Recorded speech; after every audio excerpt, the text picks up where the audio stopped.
Let's look at 14. So Abraham rose early in the morning.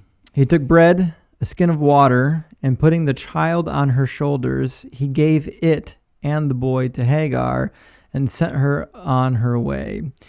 Then she departed and wandered in the wilderness of Beersheba. And before I went back to read this a couple times, this is about where I wanted to punch Abraham in the face. Yeah, I mean, it sounds like he's being nice, but he obviously has to know he's kind of sending at least his child to his death, right? Yeah. It says wilderness in the New King James Version, which is what we're reading. Mm. But that is the desert. Midbar, Hebrew for desert. That is the desert. So, and as we see, guess what? It's hot. They almost die out there. Right. I don't know how big the skin of water was, but it wasn't big enough for two people. Right.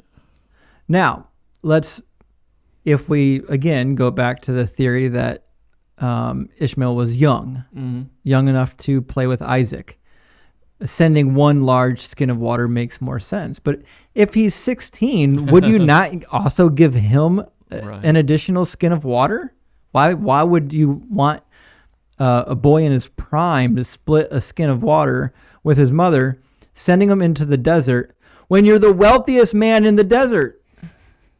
Who's got more money than Abraham right now? Right. King Abimelech. Abimelech's the only person we've met so far with more money and wealth than Abraham. Right. Abraham's an idiot. Who in the world you wouldn't send your worst?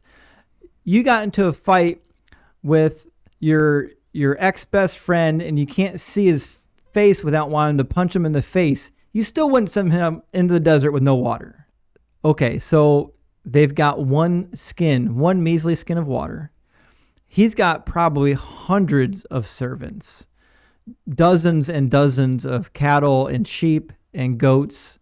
Could he have not sent them into the wilderness with a couple pieces of livestock, saddled a donkey with provisions that could last them long enough to journey to a safe place? But a loaf of bread, and that's what it says. It doesn't say some bread or an unknown quantity of bread. It says a loaf of bread.